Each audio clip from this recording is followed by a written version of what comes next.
Today on the Matt Walsh Show, Trump's full-scale assault on DEI has begun, and it is glorious. Also, speaking of DEI, a female cop accidentally shoots a civilian with his own gun. A Canadian politician turns the tables on a news anchor who tries to corner him on gender ideology. And the media, as expected, has been fighting back against Trump's border enforcement operation with images of crying illegal immigrants. So far, it's not having the effect that they intended. We'll talk about all that and more today on the Matt Walsh Show.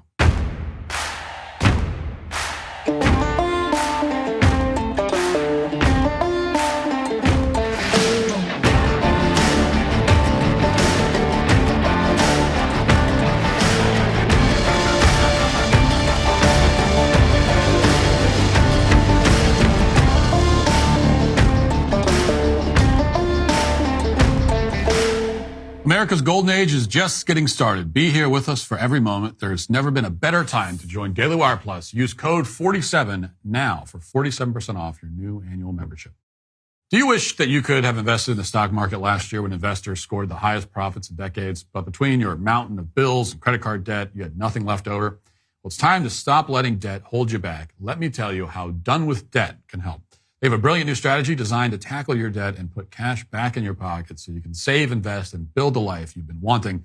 Done with Debt negotiates directly with credit card and loan companies. Their team of negotiators and legal experts work to significantly reduce your bills, eliminate interest, and erase penalties. This frees up cash to invest while the stock market is strong.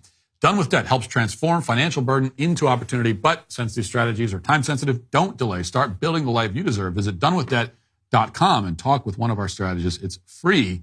Go to donewithdebt.com. That's donewithdebt.com. For those who are fans of DEI, yesterday will go down in infamy. It was, you might say, the DEI Pearl Harbor. At 5 p.m., all DEI offices within the federal government closed down. Employees were put on leave as the first step towards mass layoffs. The DEI section of every major federal website went offline. The heads of every DEI office in the federal government were rounded up, chained to giant boulders, and tossed into the sea. That last part didn't happen, unfortunately, but a man can dream. Back in reality, however, the Office of Personnel Management sent out a notice to the head of every federal agency instructing them to ask employees, quote, if they know of any efforts to disguise DEI programs or personnel in the federal government. Employees have 10 days to disclose any disguised DEI programs or personnel that they're aware of. And almost immediately, one of these disguises became pretty apparent. It was visible to anyone who checked out the leadership page of the Bureau of Alcohol, Tobacco, Firearms, and Explosives, or ATF. And specifically, there was an unusual change to the title of one senior official at the ATF. Here's how the Bureau's leadership page looked at the beginning of the week. You can see it there. And as you can see, there's a woman named Lisa T. Boykin, who's listed as the Chief Diversity Officer at the ATF. Now, why does the ATF need a chief diversity officer? What was this person doing every day? Well, who knows? She was collecting a paycheck, at least. We know that. And now that's supposed to change. But the only change the ATF actually made was in the meaningless title they gave this person. So sometime in the last 48 hours, the page changed. And here's what the ATF's leadership page looks like now. Now Lisa Boykin is merely a, quote, senior executive. She's no longer the chief diversity officer. Overnight, she has been graced with a much more generic and inconspicuous title. There was no press release about it. There was no explanation. They just changed it. Check back tomorrow, the ATF will probably put fake glasses and a mustache on Lisa Boykin and claim her name is really Larry Soykin or something. So these DEI activists aren't completely out of ideas, but very soon they will be completely out of the federal government. At least that's the plan. As recently as a few months ago, a purge like this seemed pretty difficult to imagine, and it was particularly hard for people on the left to imagine. When we filmed Am I Racist?, the DEI activists we spoke to, from Robbie D'Angelo on down, were overconfident to the point of absurdity. And it's one of the reasons we were able to make the film. People always ask how we managed to get the race hustlers and DEI scammers in the room with us. Well, the answer is that we used their own egos and their false sense of security against them. They just couldn't imagine that anyone would ever challenge them or try to embarrass them, because that's the bubble that they were living in. And now it's safe to say that that bubble has been pretty well popped. Now, in fact, their entire industry is crashing down, and not just in the government. The executive orders that Donald Trump has signed are broader than that. One of the orders, for example, is entitled Ending Illegal Discrimination and Restoring Merit-Based Opportunity.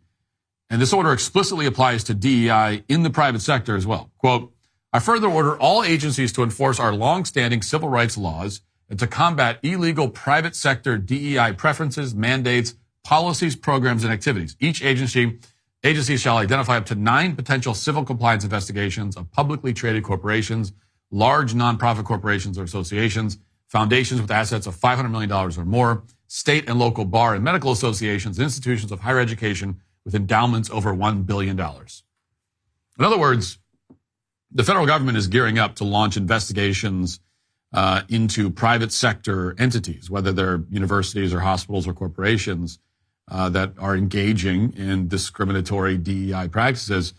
According to the order, that includes any organization that employs, quote, dangerous, demeaning, and immoral race and sex-based preferences. The order goes on to revoke an executive order signed by President Lyndon Johnson, which required that federal contractors and the federal government take affirmative action to boost certain candidates based on race, color, religion, and national origin. This has been the law of the land for generations. And no Republican president until now has even considered the possibility of ending it. But this time around, the second Trump administration came prepared. It's one of the very first things they got rid of. And the importance of the decision cannot be overstated. I mean, for decades, the requirement that federal contractors practice affirmative action has forced companies to compare their workforce with the demographic composition of the surrounding community. And then they had to alter their hiring practices to try to find more so-called minority candidates, regardless of whether those people were the most qualified. And it's led to an enormous amount of fraud and waste and inefficiency. And that's not even getting into how unethical and immoral and unconstitutional it was. But that's all gone now, or at least it's supposed to be at the federal level.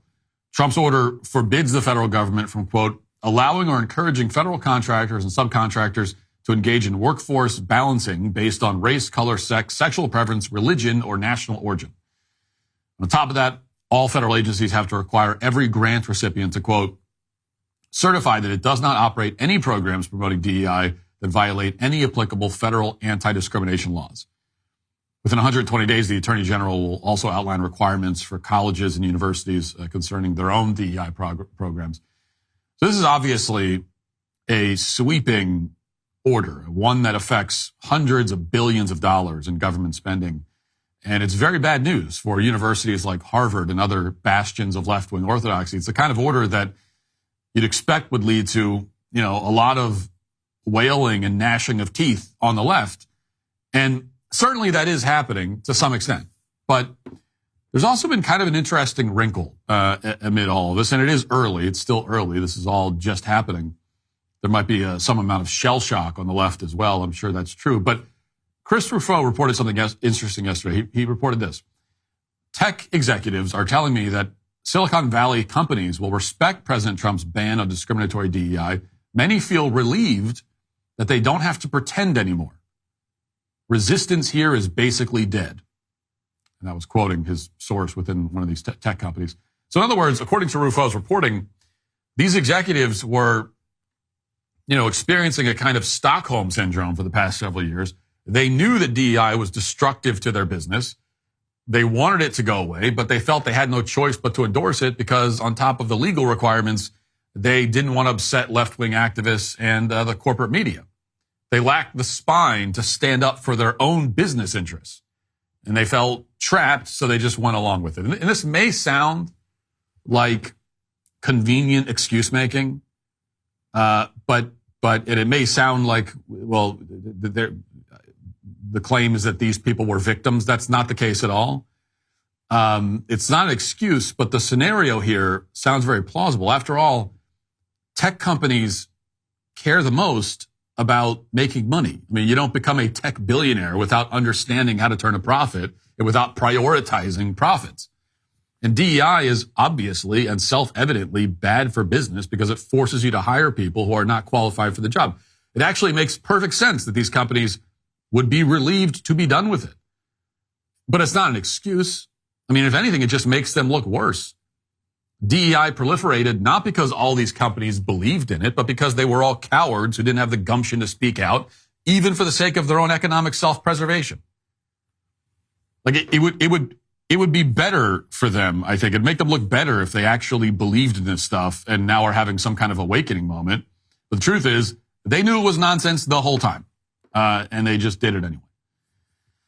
So it's worth asking whether that response applies to the left more broadly. I mean, one of the most fascinating things about Trump's full-scale assault on gender ideology and DEI in government is the relative lack of left-wing hysteria over it. I mean, certainly there has been plenty of whining and scolding about it, but we haven't seen protests in the street or widespread panic.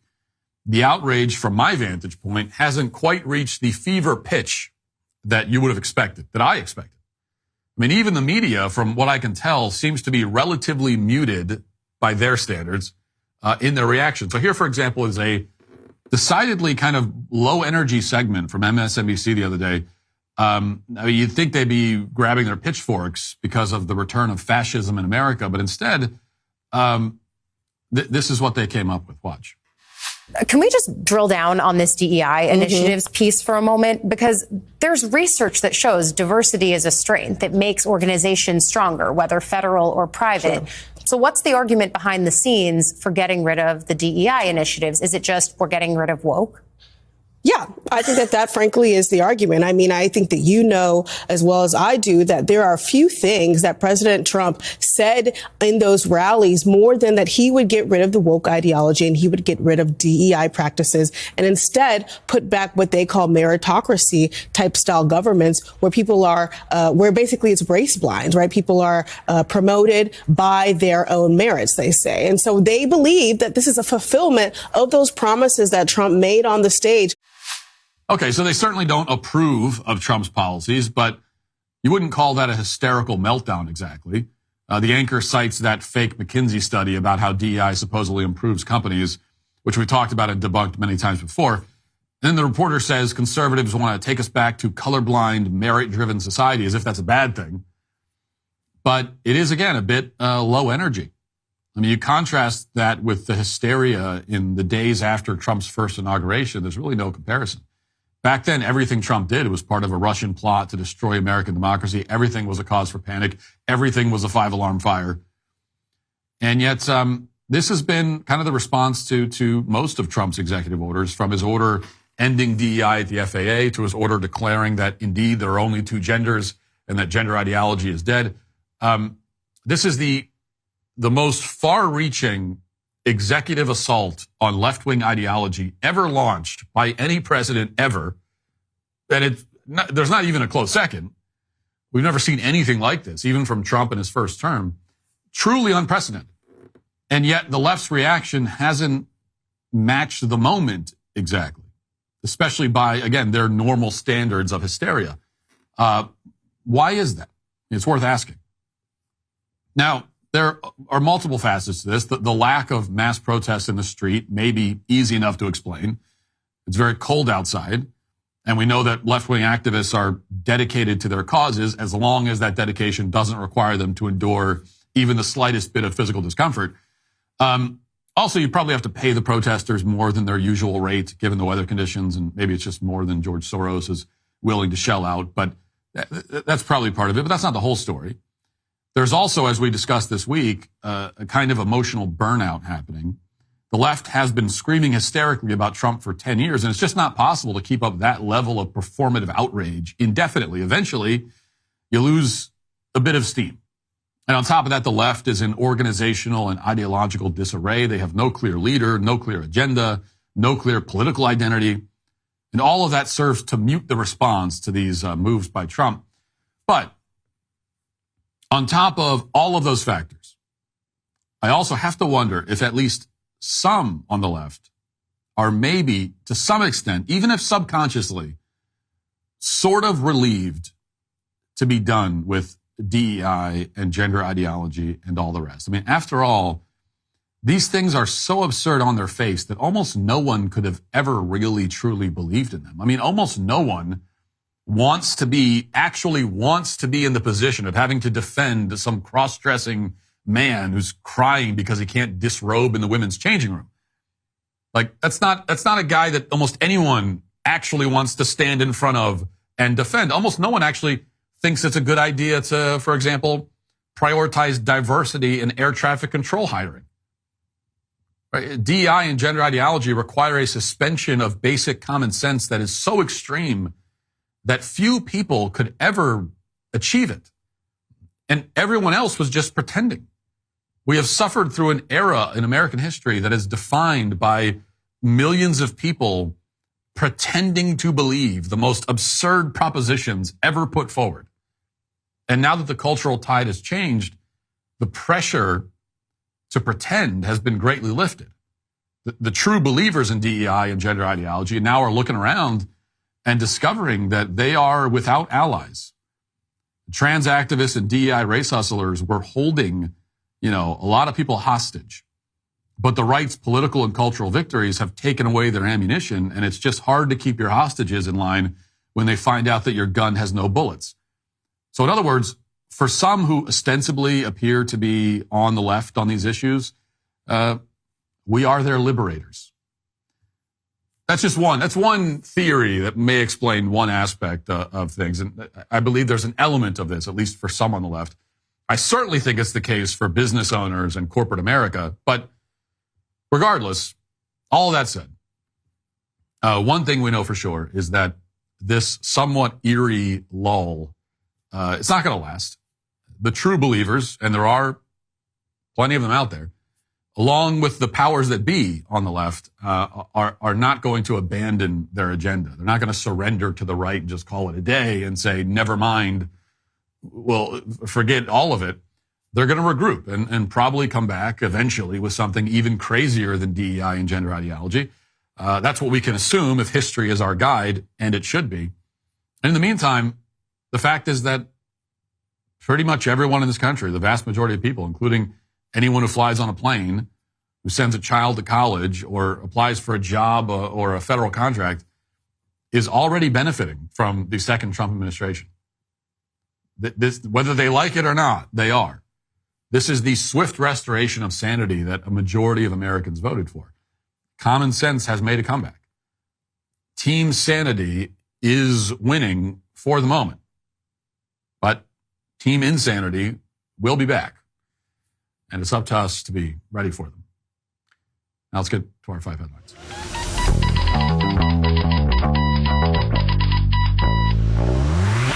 Let's talk about something that affects all of us, those of us who are responsible, hardworking Americans, and that is taxes. Now that it's the new year and tax season is upon us, are you prepared for what's coming? Do you owe back taxes? Are your tax returns still unfiled? Missed the deadline to file for an extension. With the new year beginning and heading into the busy tax season, the IRS may be ramping up enforcement. And let me tell you, they're not playing around. You could face wage garnishments, frozen bank accounts, or even property seizures if you haven't taken action yet. But here's the good news. There's still hope. Tax Network USA has been in this game for years, and they know exactly how to navigate the complex world of tax law. They've helped taxpayers save over $1 billion in tax debt and have filed over 10,000 tax returns. That's a billion with a B, folks. They specialize in helping hardworking Americans like you reduce their tax burdens. Look, I get it. Dealing with the IRS is about as fun as a root canal, but ignoring the problem won't make it go away. So here's what you got to do. For a complimentary consultation, call today at 1-800-958-1000 or visit their website at tnusa.com/Walsh. That's 1-800-958-1000 or visit their website at tnusa.com/Walsh today. Don't let the IRS take advantage of you. Get the help you need with Tax Network USA. Speaking of DEI, here's DEI in action. The New York Post reports a police department in Florida is moving to fire an officer after she accidentally shot a man with his own gun during a routine traffic stop last month. Officer Mindy Cardwell was called to assist with a traffic stop on December 13th in Jacksonville. And this is after Jason Arrington, 39, had been pulled over by an officer for running a red light. Arrington was fully cooperating with all three officers. Body camera shows. Informed the cop who originally pulled him over that he did have a gun holstered in his waistband. He was told to exit the car. And in fact, rather than describing the rest of this, we have the body cam footage. So this picks up this incident on December 13th. It picks up with the guy, Arrington, already pulled over, and the female cop. This is her body cam. She shows up. The guy gets out, and we'll see how that plays out. Watch. He's very compliant. He does have a pistol on him, so we're going to think about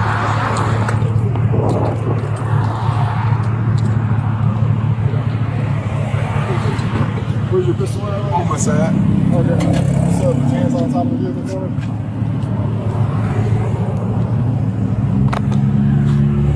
I appreciate that being very Oh honest. yeah. You okay? Put the gun down. Put it down. You okay? Nope. Yes, I'm great. So you see there, some fine police work, some very fine police work.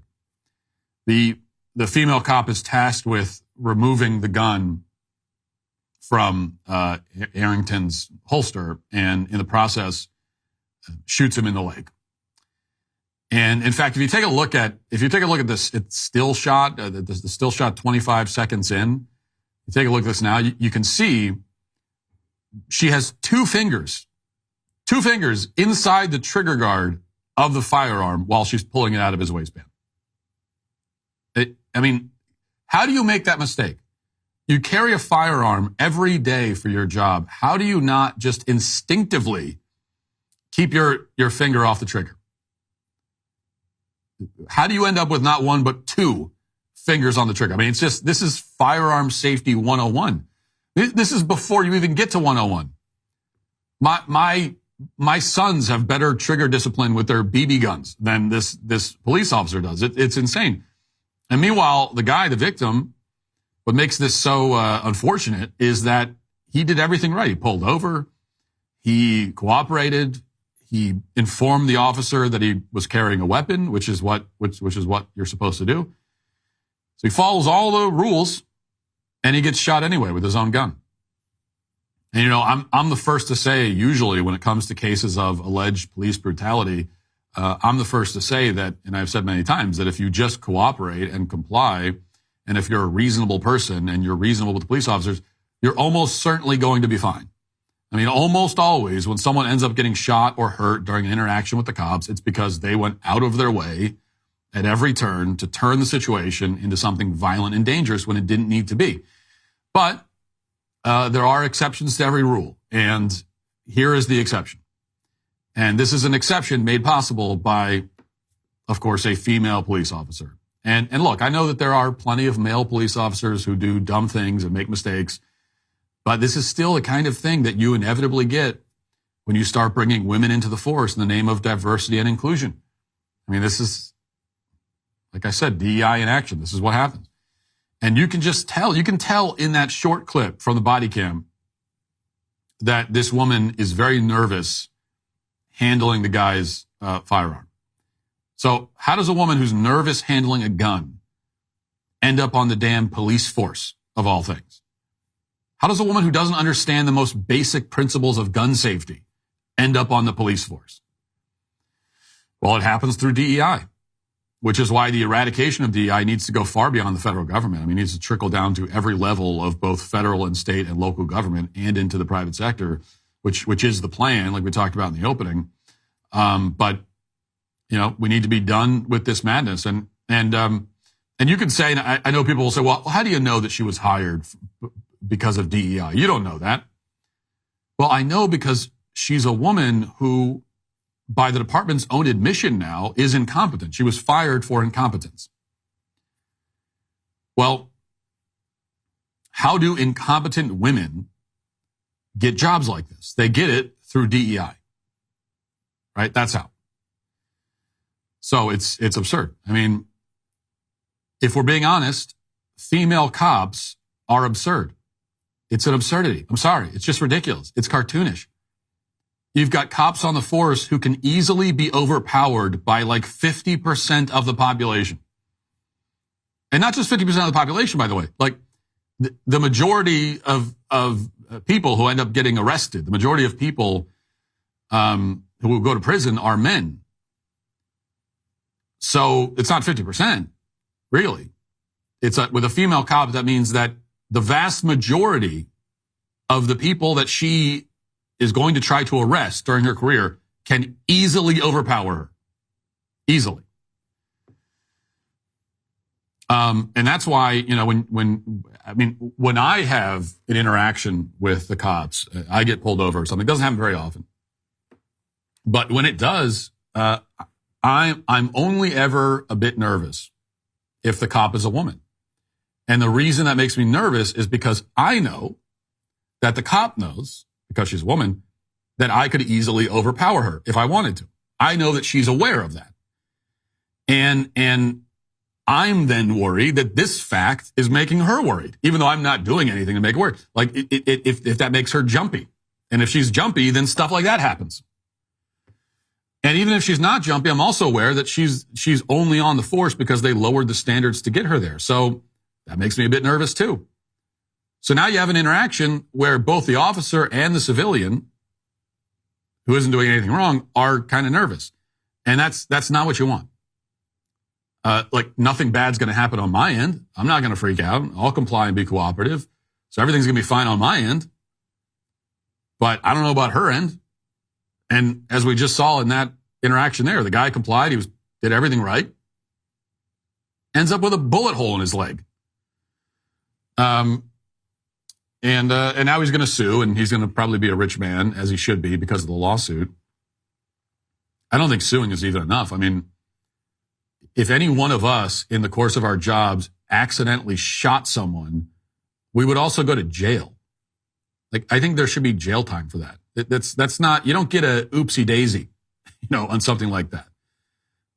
Now, as you know, I'm the first to defend police officers when they deserve to be defended, which very often in these kinds of, very often when there's a viral controversy, they do deserve it.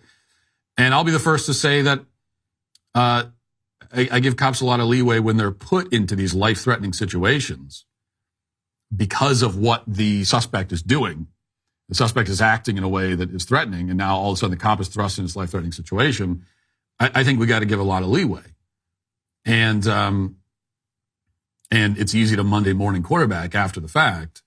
And, so that's whenever you have a cop that someone's charging at him with a knife and the cop shoots, and then everyone after the fact says, whoa, but you could have waited another 2 seconds before you shot him. Well, why didn't you shoot him in the leg or something dumb like that? No, in that case, I say that he did what he had to do in that situation. That his life is on the line. He's got seconds to react. That's one thing. But in a case like this, nothing life-threatening is happening. Okay, there's no. This is not a woman who was thrust into a life-threatening situation. It became life-threatening for the guy, because by the way, she could have hit an artery and killed him. It became life-threatening for him because of her incompetence. So, this is just, we got to be done with this. Let's move to this. And look, I've given Canada a hard time recently, and it's all in good fun. I have called for the country to be conquered by force and all of its inhabitants sent to labor camps, but I never meant that in a bad way. I didn't mean it, nothing personal. I didn't mean it as an insult. So there's no reason for any Canadians to get upset about it. But the truth is that, it's not all bad in Canada, and there are some bright spots. And one of them is Pierre Poilievre, who appeared this week on a Canadian news show and was asked whether, as prime minister, he would get in line with Trump's executive order when it comes to gender ideology, which is already an incoherent question because as prime minister of Canada, until you actually are conquered by the United States, the executive orders signed by the president don't apply to you. But regardless, he was asked the question. I thought the way he fielded the question was quite brilliant. Let's watch. First day on the job, President Trump signed an executive order, the U.S. government only recognizing 2 genders, male, female. They're unchangeable. If elected as prime minister, is that something that you're going to kind of walk in line with, or what are your feelings on that executive order? Well, I don't know. Do you have any other genders that you'd like to name? Me personally? Yes. I'm just asking more so if you're in line with what he is saying. Do you agree with what he's saying? Is that something that you would be lockstep with if elected as prime minister? Well, I'm not aware of any other genders than men and women. If you have any other that you want me to consider, you're welcome to tell me right now. Well, there's personally, I am a man. As Okay. people say, cis man. That's good. There That's are good. people there who, they say they're Me too. gender I'm a man neutral. as well. You are a man. Totally. Yes. There are people there who say they're have something in gender common. neutral. Yeah, they say they're gender neutral. They're a trans person. Is that something that you would recognize here, whereas in the States, at least with their U.S. government, the way they're seeing it, there's only two? I'm only aware of two, but I mean, if you come up with another list, then you're welcome to do that. But I'm aware of two, and as far as I'm concerned, we should have a government that just minds its own damn business and leaves people alone. Very well done. And as you all know, I've been shouting this from the rooftops forever. This is exactly how these questions should be handled. And I know that Pierre Poilievre has been very good at this kind of thing for as long as he's been on the political scene. And this is key. Throw the ball back in their court. Make them define their terms. Make them answer the basic questions. And if you do, you'll get hilarious meltdowns like what we just saw, that moment was something. That was something straight out of What Is a Woman? I mean, that's, I would have loved to have a moment like that. That's great comedy. Just wonderful across the board. And I also agree with his answer, by the way. Not the anchor, but Pierre Poilievre, because he says that he believes that the government should mind its own business on this issue. And I actually agree with that, because what does that mean? It means that the government will only officially recognize male and female, because that's just simple biological reality. We need to have a government that's rooted in reality. We can't have a government that exists in some kind of fantasy land, as we've had for the last 4 years. So, and we see how that worked out. It didn't work out well. So the government only recognizes what is real. And that's it. But in your own private life, if you want to run around telling yourself that you're the opposite sex or whatever, nobody can stop you. In fact, if you want to run around telling other people that you're the opposite sex, no one can stop you from saying that. You can say that. You can say those words. If a man wants to, quote unquote, identify as a woman in the privacy of his own home, then, there's nothing we can do to stop that, nor would I be interested in trying to crack down on that, even if it was possible. That's fine. That's your personal life. What you can't do is force anyone on the anyone, in society to go along with it. You can't impose it on anyone. You can't require us to cooperate with it or to play into it or to play along with it. You can't indoctrinate children into it. And you can't expect the government to officially recognize or in any way legally codify or respect this fantasy. That's what you can't do. So when I say, and I believe this is the case, that probably Pierre Poilievre would say something similar, but I can't speak for him. But when I say, hey, that's your business, I mean it specifically in that way. It's keep it your business. Don't try to wrap anyone else into it. And if you do that, if you keep everybody else out of it, well then, what can we? What is there for us? There's nothing for us to say. Which, by the way, is one of the reasons, and this is why, when you hear the trans activists, we'll say, trans people, quote unquote, have existed they'll claim that trans identified people have existed for thousands of years, which is total nonsense, because the concept of quote unquote transgenderism is a modern phenomenon. But the concept has existed for decades. And for decades, it was basically a non-issue in mainstream culture. We didn't talk about it. We didn't debate it. It didn't come up. There weren't any executive orders about it. It didn't come up during presidential debates. And that's because there was not this collective effort to force society, people in society, to go along with it or play along with it or cooperate with it or affirm it. And it was just something that, very small minority of people, it was something that they, it was something that they had in their own minds and something that really they struggled with. And so that was something between them and their, therapists, really. It only became an issue once it was decided that everyone else has to affirm this. And then once you do that, once you go to everybody else and you tell us we have to affirm it, okay, well, now it is our business. And it's our business because you forced it to be our business. We would very much like to go back to a point where it's not our business anymore. You know, when the left talks about what happens in my bedroom is my business. Yeah, I wish. Like, actually keep it in your bedroom. That's best for all of us. That's what we want. Keep it in your bedroom, and then great. Let's stay for another moment on the trans issue. ACLU lawyer Chase Strangio is rather upset about these recent developments that are happening, as you would expect. And Chase Strangio is, as you'll be able to tell here in a moment, a female who identifies as a man.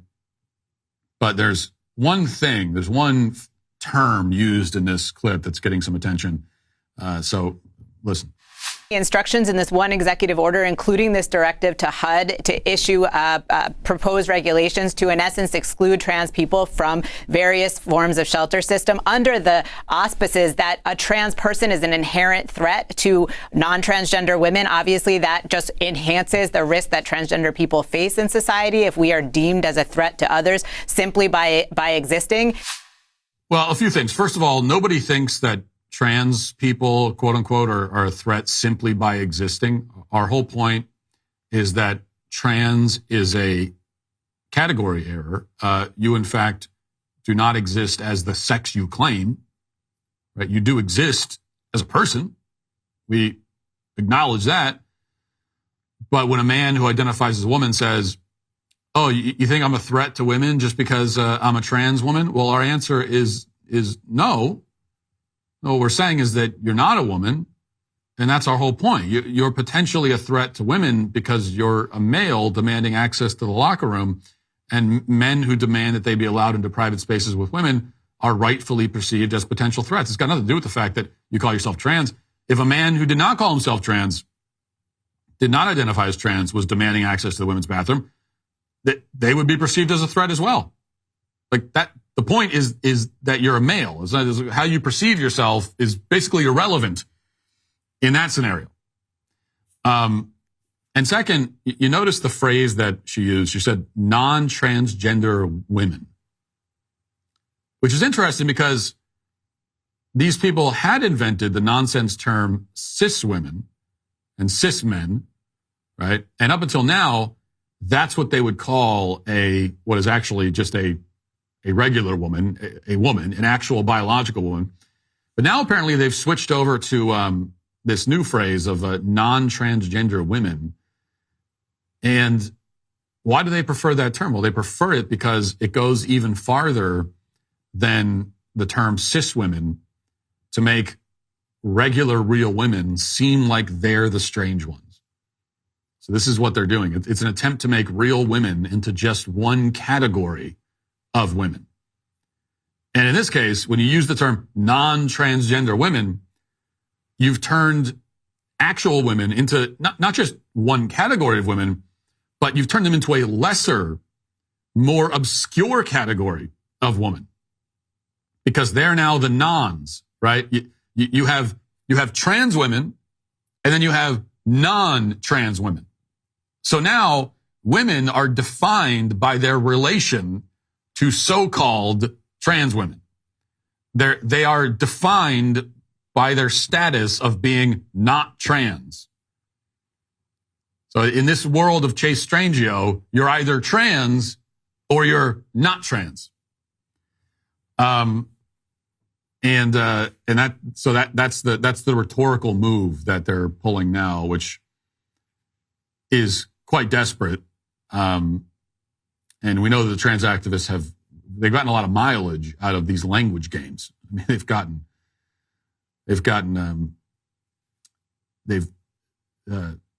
this has been not just their primary tool, but really their only rhetorical tool has been, of course, there's emotional blackmail and there's threats and everything else. But when it comes to sort of presenting the argument, their only weapon there is just language games. and they've typically been pretty good at staying one step ahead. So they come up with some term, and then people don't exactly know what that term even means. And then once people start to understand that term is nonsense, then they just start using a different term. And, they try to stay one step ahead. And that's what they're doing now. And I don't think it's going to be enough. I don't think it's going to work this time. Let's get to the comment section. If you're a man, it's required that you grow a beard. Hey, we're the Sweet Baby Gang. Something is horribly wrong when that person becomes a bishop. That bishop is the most blatantly obvious example of someone who has no actual faith and has somehow managed to be put in a position of influence and uses that influence for racist and nefarious purposes. Right. I mean, she's almost certainly an atheist. And I think, and we talked yesterday about the bishop at the prayer service, who's a far left radical. But yeah, it should also be said, along with being a far left radical, and this goes with the territory, she's almost certainly an atheist. And I think we'd be shocked if we could know the actual number of full-on atheists who are running churches and leading congregations in this country. I mean, there's no way to know. There have actually been done some studies on this, and there have been different organizations that have, usually like atheist organizations who present this information as a positive. But so there are different claims about this. What is the actual number? What's the actual number of people who lead churches in any denomination who actually don't even have a faith at all? Well, it's impossible to know what the actual number is, but the proof is in the pudding on this sort of thing, and I think we have reason to believe that the number is distressingly high. Matt, don't let anybody put you in a suit and tie for your show. Even the backdrop of this show here is starkly beginning to morph into the same look the mainstream monkeys have. Keep it real. Your content is always on point. Don't let anything change you from real. God bless you, your family, and your work. We don't have to worry about that. There's no chance I'll ever start wearing a suit and tie for the show. I know I went on that whole rant against Fetterman because he didn't wear a suit to the inauguration. But the truth is, I hate wearing suits. And even more do I hate wearing a tie.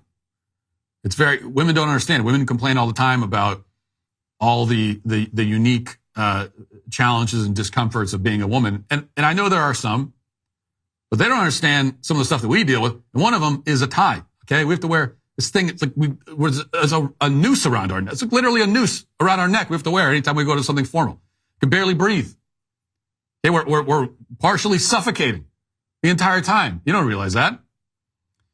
But I still recognize that when you go to a formal event, that's what you wear. And I'll respect that. So that's, I think this gives more force to my rebuke of Fetterman. That I understand his desire to be casual all the time. I get that. But just because you want to be casual and you're more comfortable in casual clothes, it doesn't make it okay. Matt, you're against remote work, but didn't you work remote from your car/house for many years? I did. And this is another time where I think my own personal experience is actually lends some more weight to my point. Why do you think I'm so against remote work? Yeah, I did it myself. And my own experience with it is part of what made me so skeptical of it. And I can say in my own case that, I've seen this in my own personal experience. That my own career took off when I started working in an office with a team and we were all physically present. And I understand my job is different than other people's jobs, but everyone has their own unique situation. We're all different. I still think there are some basic principles that apply across the board. And so, yeah, it's not, I know there were a lot of angry comments on the remote work conversation. I didn't say that if you are working remote, you're a bad person or you should go to jail or something. Okay. I wouldn't put it past me if I was dictator of the country, but as you know, I'm going to end up putting everybody in jail for something. So, don't take it personally. But that's not what I said. I am very skeptical that in the final analysis, people are actually going to be more productive when they're working from home. I'm very skeptical of that claim. I understand the desire to land on Mars, but I think the money could be much better spent here at home. I was just shy of my 8th birthday when we landed on the moon. I'm 63 now. We've not utilized the moon in any productive capacity. Why waste the money, time, and effort? Well, I've explained why the money, time, and effort is not a waste. I think the demand that we utilize the moon or Mars is just, very utilitarian, kind of a shallow way of looking at it, frankly. And sure, if we can utilize it, great. If we can figure out how to mine the moon or Mars or asteroids for precious metals and other resources and get them back to Earth and do it in a cost-effective way, fantastic. We should do that. But even if we can't, the value in doing the thing is simply in doing the thing. The value of landing on the moon was that we landed on the moon. The value of going to Mars is going to Mars. And so to me, it's like saying that the Mona Lisa has no value because you can't use it for anything. Or maybe a better example is, because you could say with artwork, well, we can place a monetary value on it. Yeah, but the monetary value we place on art is totally subjective. And it's what do you do with art? You just hang it on a wall. You don't do anything with it. It just sits there. What if somebody painted an extraordinarily beautiful picture but never sold it or cashed in at all? So never got any money out of it, never used it for anything, never sold it, never traded it. Would you say that it was wasted time and effort? What if someone spent 5 years slaving away on a masterpiece of a portrait or a painting or a sculpture, and then they just kept it? Never did anything with it. Is that wasted time and effort? Or would you be able to see that creating a beautiful piece of art is a valuable and worthwhile pursuit, even if you don't do anything with the final product except put it on display to look at? I think the latter. I think you'd understand that there's value in it because we're human beings. And we find value in things, even things we do not use. This is one of the many things that distinguishes us from the animals. I mean, for an animal, nothing has any value unless it's a resource or a food source for them. But we can see value in something that even transcends its usefulness. And I think a similar thing can apply to space exploration. The Daily Wire gave you front row seats to history during inauguration weekend, covering everything from the pageantry to the political highlights. We were there to bring you the dawn of America's golden age. Well, the Daily Wire is where politics and culture collide, with live, uncensored, ad-free daily shows from the most trusted voices in America to our growing catalog of premium entertainment that's reshaping culture. We are leading the charge. What we do matters, but we can't do it without you. Join Daily Wire Plus today and save 47% off with code 47, celebrating America's 47th president, Donald J. Trump. There's never been a better time to join. Go to dailywire.com/subscribe and save 47% off today with code 47. Now let's get to our daily cancellation.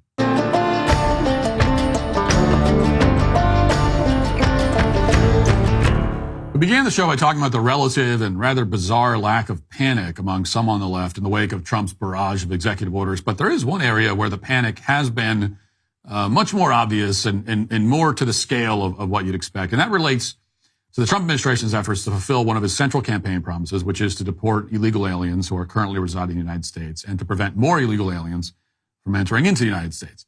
And in particular, Republicans in Congress have just passed the Laken-Riley Act with the support of dozens of Democrats.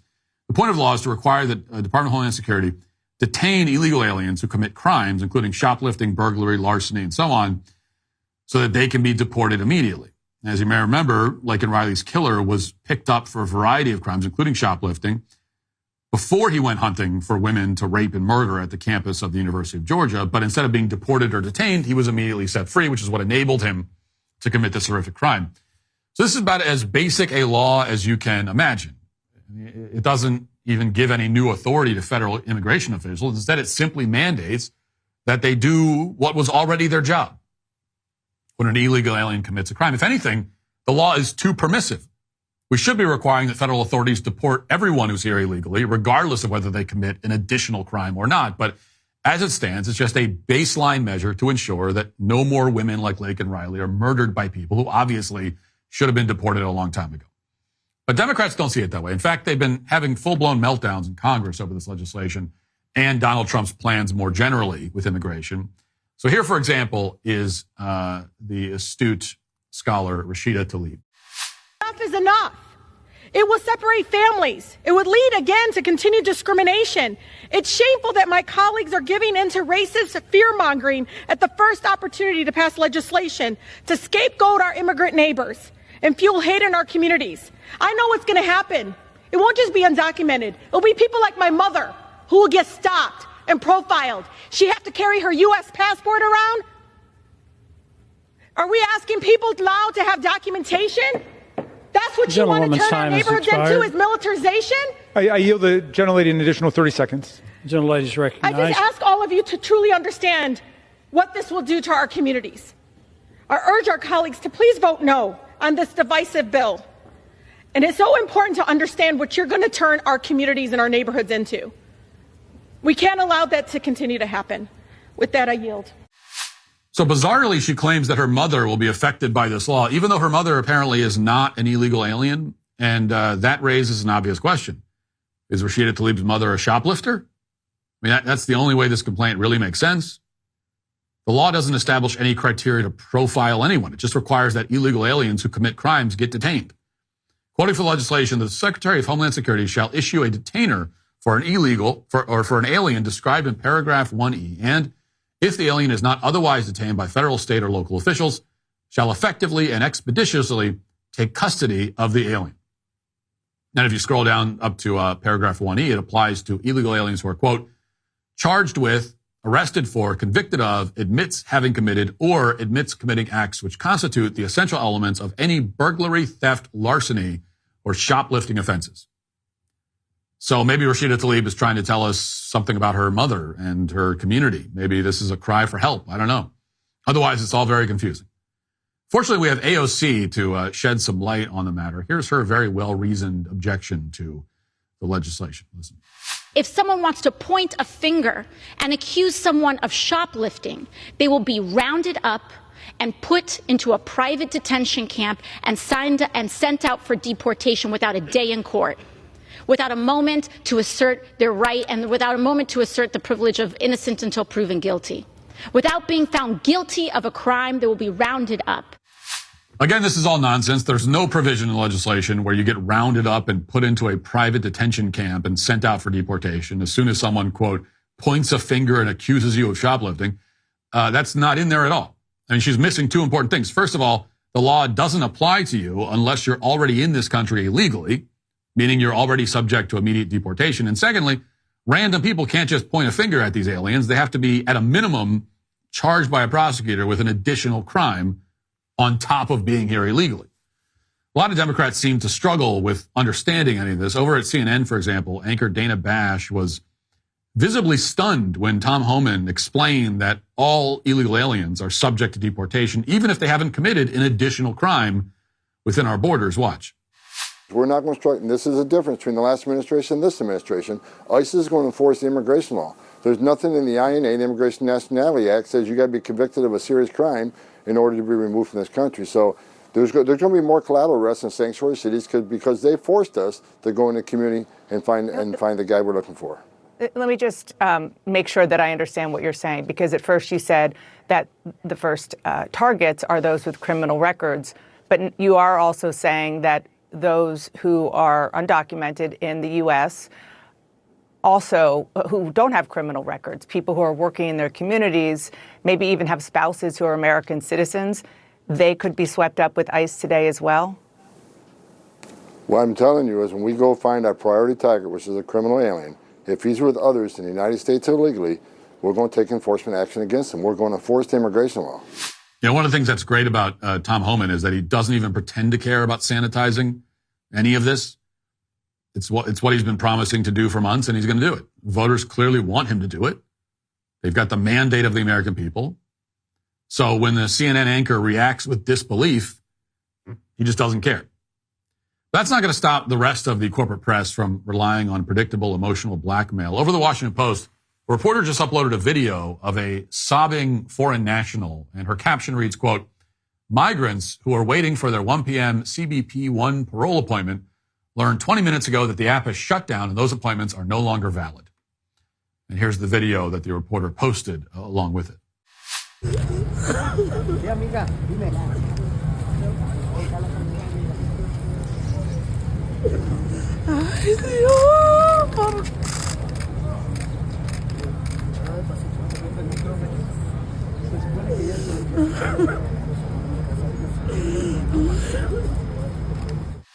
There's going to be a lot of this kind of thing in the coming days. There's already been quite a bit of it, these videos of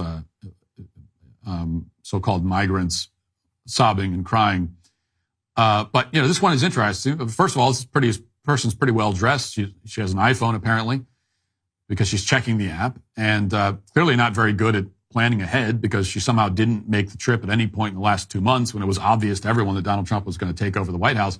But despite all that, we're supposed to feel terrible that she's being turned away. In fact, we're supposed to be willing to forfeit our own sovereignty just so that this woman feels better.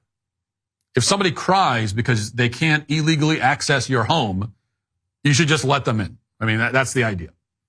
Never mind the inherent incoherence of the left's position on this. I mean, on one hand, they tell us that America is systemically racist, and now it's being run by a fascist dictator.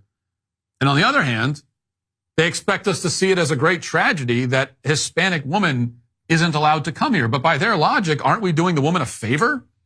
Isn't she better off in her homeland? Shouldn't they be the ones on the border saying, no, don't come here, turn back, save yourselves? Right? We should try to save her from our racist, xenophobic, fascist, Nazi hellscape of a country. Now, for their part, Axios came up with another tactic. They decided that they were going to try to use Americans' faith against us. They reported, quote, Trump's flurry of orders restricting immigration and promising mass deportations violates core Christian principles of caring for the poor and needy. So now the corporate press is reporting on God's assessment of America's domestic policy. They're channeling divine insight, and that insight just so happens to sound a lot like, that fake bishop from the other day. It also contradicts everything that the press has been saying for months.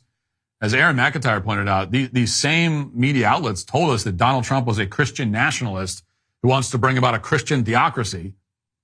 And now they're mad that Trump is supposedly ignoring Christian law, Christian principles, just to ruin the lives of all these innocent illegal aliens.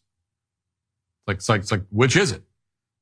And never mind the fact that there's nothing remotely Christian about allowing your country to be overrun by violent criminals to the point that women and children are routinely dying horrific deaths. There's also nothing in Scripture that tells us that countries shouldn't have borders or that national sovereignty is an inherent evil. There is nothing that declares our right to break whatever law we don't agree with. In fact, Scripture says precisely the opposite. Give to Caesar what is Caesar's. That was Jesus Christ's command. St. Paul tells us to obey governing authorities. So the Bible is very clear that we cannot simply discard the laws we don't like. As long as man's law does not contradict the laws of God, as long as we are not being told to do things that are inherently immoral and unjust and in contradiction to our faith, as long as that's not happening, then we are obliged to respect the law and follow it, even if we don't like it, even if it's inconvenient, even if it causes us hardship. The laws governing the border very much fall into the category of laws that we must follow as Christians. It's in fact the illegal aliens who are being unchristian in reality. And certainly all the people that are trying to facilitate their entry into the country. So if the left wants to bring our Christian faith into it, well, that's what our Christian faith actually says. So none of these tactics will work. None of this emotional blackmail from Congress, from the media, or anywhere else is likely to change very many people's mind about the Trump administration's crackdown on illegal aliens. Americans are fed up with the illegal conquest of our homeland. And we know that for every crying illegal alien they put on screen, there are 1,000 crying Americans that they could show whose lives were destroyed by the crime and drugs and violence that these people have brought into our country. But, they're not showing us those images. And this time around, in a major contrast from the first Trump administration, everyone knows why. And that is why Democrats who have descended into panic about Donald Trump's decision to enforce immigration law are today canceled. I'll do it for the show today. Thanks for watching. Thanks for listening. Talk to you tomorrow. Have a great day. Godspeed.